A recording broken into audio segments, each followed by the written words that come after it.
Bismillahirrahmanirrahim. Assalamualaikum warahmatullahi wabarakatuh. Kembali lagi ke channel Edupedia Dudit. Pada kesempatan kali ini kembali dengan saya Dodi Setiawan Santoso selaku guru mapel bahasa Indonesia. Pada kesempatan yang baik ini kita akan sama-sama belajar, sama-sama memahami dan juga saling sharing tentang ilmu yang ada di dalam bahasa Indonesia. Salah satu materi yang akan kita bahas pada pertemuan kali ini yaitu tentang teks laporan hasil observasi. Pada kesempatan sebelumnya kita sudah membahas mengenai pengertian, ciri-ciri, dan juga struktur dan kebahasaan dari teks laporan hasil observasi. Dan pastinya kalian sudah melihat video tersebut dan juga saya harapkan kalian bisa memahami apa yang saya jelaskan dalam video tersebut supaya nantinya kalian tidak merasa kebingungan untuk melakukan proses yang selanjutnya. Pada video ini kita bahas yaitu tentang memproduksi. Ya, memproduksi itu ibaratnya kita akan membuat atau menyusun dari teks laporan hasil observasi. Nah, supaya kalian bisa memproduksi atau membuat teks laporan hasil observasi, langkah yang paling penting yaitu kalian harus memahami dulu pengertian dan juga ciri, serta struktur dan kebahasan dari teks laporan hasil observasi yang nantinya kita akan buat teksnya. Nah, maka dari itu sebelum kalian melihat video ini, kalian harus sudah paham dulu video pembahasan yang sebelumnya, supaya kalian tidak merasa kebingungan nantinya ketika membuat atau memproduksi dari teks LHO yang kalian akan buat. Oke, lanjut ke pembahasan. Sebelum kita membahas mengenai materi inti yaitu tentang membuat teks LHO, ada baiknya kita pahami lagi tentang pengertian dari LHO itu sendiri. Apa itu LHO? LHO adalah laporan hasil observasi. Jadi teks laporan hasil observasi atau LHO ini merupakan jenis teks laporan yang digunakan untuk menyampaikan hasil dari suatu kegiatan observasi atau penelitian. Nah, di dalam penelitian itu pasti ada diagram, ada tabel yang fungsinya itu untuk memberikan daya lebih dari apa yang sudah kita lakukan dari penelitian kita. Kemudian teks laporan hasil observasi itu juga disebut juga teks klasifikasi atau pengelompokan, karena di dalamnya nanti akan ada pengelompokan dari data-data yang akan kita dapatkan. Semisal kita akan membahas mengenai ciri fisik ya. Jadi ciri fisik semisal manusia itu ada tangan dan sebagainya. Nah, itu kita kelompokkan dulu sebelum kita membahas yang lain. Makanya dari itu laporan hasil observasi itu merupakan juga teks klasifikasi atau pengelompokan. Dan juga perlu diingat, nah, teks laporan hasil observasi itu berbeda dengan teks deskripsi. Nah, kenapa berbeda? Itu dilihat dari sifatnya. Nah, sifatnya kalau deskripsi itu sifatnya individu, sedangkan observasi itu sifatnya apa adanya.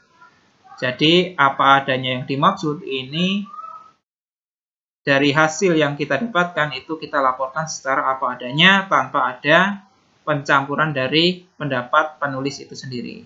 Makanya dari itu, teks laporan hasil observasi itu tidak ada kesimpulan di dalam teksnya. Ya, oke. Kita lanjut ke materi yang inti terkait dengan memproduksi atau menyusun atau menulis teks laporan hasil observasi. Nah, sebelum kita menulis atau menyusun atau memproduksi, kita harus tahu langkah-langkahnya dulu.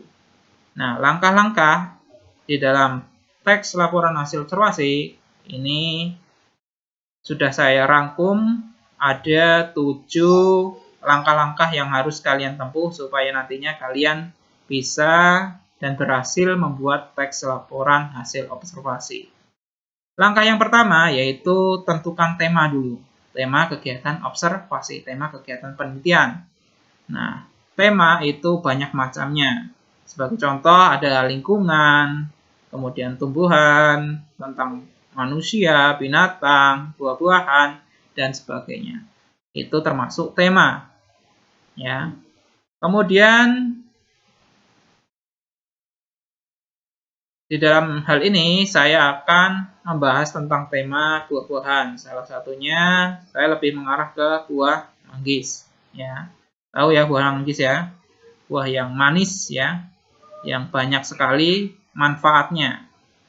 Ya, terlebih untuk mata ya. Kemudian tentukan juga yang kedua yaitu tentukan tujuan observasi. Ya. Sebelum kita melakukan kegiatan observasi atau penelitian, kita harus yang kedua yaitu menyusun tujuan dari penelitian kita.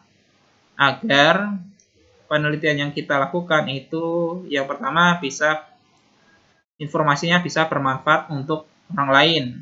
Kemudian yang kedua itu bisa menjadi patokan kita atau dalam hal ini sebagai batasan kita dalam melakukan observasi. Sebagai contoh di sini kita ingin meneliti tentang buah manggis. Nah, di dalamnya kita bisa meneliti tentang ciri fisik tumbuhannya atau mungkin buahnya dan juga manfaat yang terkandung di dalam buah yang kita teliti. Oke, langkah yang selanjutnya yaitu melakukan proses observasi atau penelitian. Nah, langkah 1, 2, dan 3 itu merupakan langkah prakteknya kita. Ya, langkah prakteknya kita. Langkah secara fisiknya. Ya. Tujuannya yaitu menghimpun data atau mengumpulkan data-data yang akan kita laporkan. Jadi langkah 1, 2, 3 itu perlu kita lakukan supaya ketika kita akan menyusun teks secara tertulis itu sudah ada data yang kita peroleh. Ya, supaya nantinya lebih gampang dan apa yang kita laporkan sudah ada dasarnya. Dasarnya yaitu kita sudah praktek melakukan penelitian. Datanya bisa dari angka, kemudian dari tabel dan juga foto-foto yang akan kita laporkan di situ. Nah, jadi yang ketiga yaitu melakukan proses observasi. Nah, setelah menentukan tujuan, maka langkah selanjutnya yaitu melakukan proses observasi. Pada proses ini, karena tadi objeknya tentang buah manggis, saya berarti akan meneliti tentang pohonnya, kemudian buahnya, kemudian manfaatnya yang nanti akan digabungkan dengan informasi-informasi dari luar, dari media online.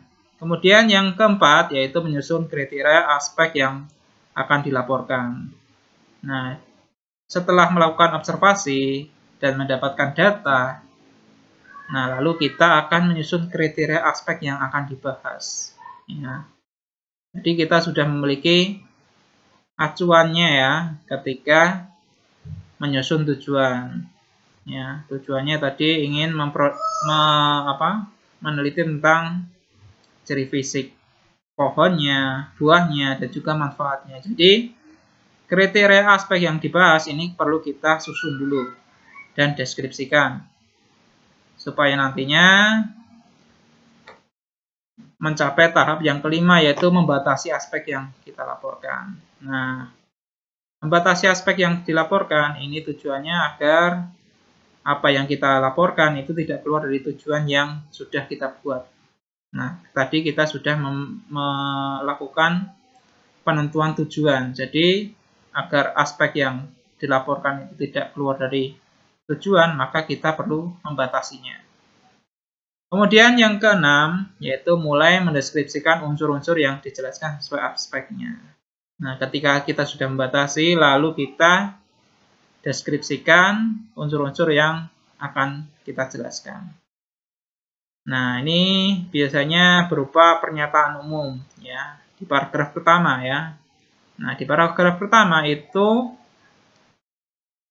ciri khasnya menggunakan kalimat definisi ya. Makanya dari itu ketika kalian ingin mendeskripsikan unsur-unsur dari aspek yang pertama itu kalian gunakan kalimat definisi sebagai contoh atau sebagai ciri khasnya, yaitu menggunakan kata adalah, kata yaitu, kata merupakan, yang intinya kalian menjabarkan objek yang kalian teliti secara umum ya. Tujuannya agar pembaca itu tahu apa yang kita akan teliti ya. Dengan pengertian objek yang akan kita bahas, si pembaca itu akan memahami sedikit demi sedikit apa yang akan kita laporkan. Kemudian langkah yang terakhir yaitu melengkapi teks laporan hasil observasi dengan data dan gambar. Nah, setelah kita melakukan penelitian dan juga memberikan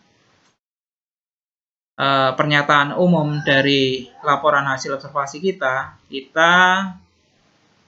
lengkapi dengan data atau gambar yang nantinya akan menambah dari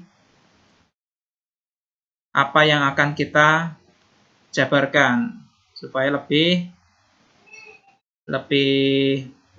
valid ya. Makanya ada data dan gambar.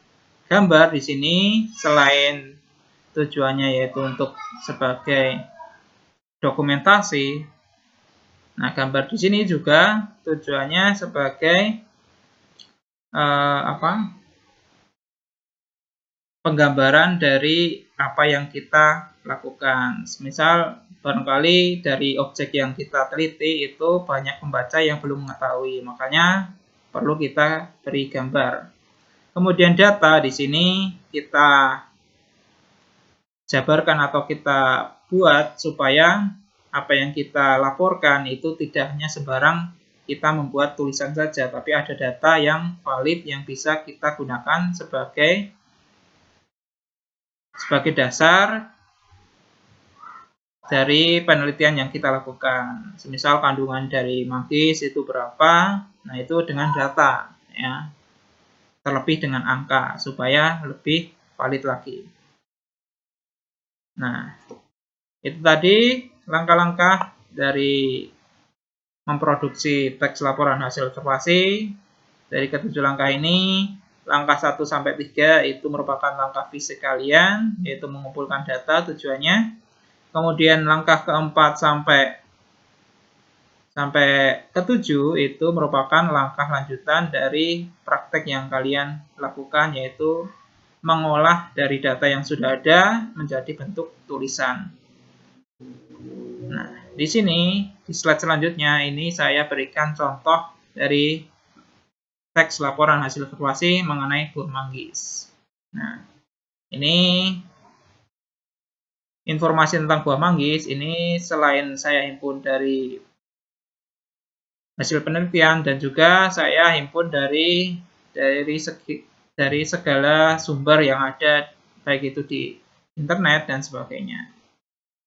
Nah, di paragraf pertama ini merupakan pernyataan umum ya. Nah, pernyataan umum ini membahas tentang definisi dari objek yang dibahas. Nah, ini objeknya yaitu buah manggis, makanya itu di paragraf pertama ini membahas tentang definisi dari buah manggisnya.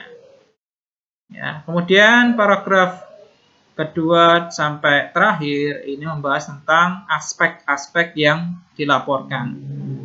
Nah, makanya dari itu ketika kita akan melakukan observasi, kita harus menentukan tujuan dulu. Nah, supaya aspek-aspek yang akan kita bahas itu sesuai dengan tujuan yang akan kita ingin laporkan. Nah, di paragraf kedua ini membahas tentang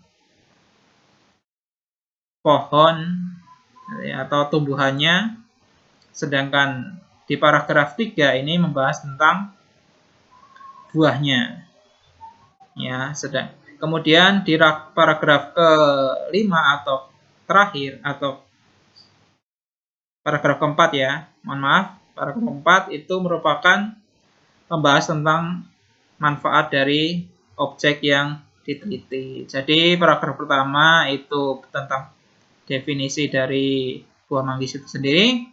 Kemudian paragraf kedua tentang ciri khas pohonnya, ciri fisik pohon dan daun, kemudian bunga dan sebagainya. Kemudian paragraf selanjutnya ini tentang buah manggis itu sendiri dan juga kandungannya, kemudian diameternya berapa, warnanya apa saja dan sebagainya, warna yang sudah matang itu warnanya seperti apa. Nah, ini dijelaskan dalam aspek yang kedua di dalam paragraf ketiga. Kemudian paragraf terakhir, nah ini membahas tentang manfaat dari objek yang kita teliti.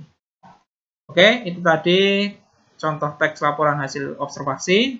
Apakah kalian sudah paham? Oke, saya harap kalian sudah paham. Semoga video ini dapat menambah ilmu untuk kalian dalam menyusun teks laporan hasil observasi, agar nantinya kalian dapat menyusun laporan hasil observasi dengan baik dan benar. Oke, terima kasih sudah menonton video ini. Jangan lupa like, komen, share, dan subscribe video ini supaya nantinya video ini dapat bermanfaat untuk kalian semuanya dan juga untuk semua penonton yang ingin menambah ilmu tentang bahasa Indonesia, terkhusus materi tentang teks laporan hasil observasi. Oke, sampai jumpa di pertemuan selanjutnya. Sampai jumpa di video selanjutnya. Wassalamualaikum warahmatullahi wabarakatuh.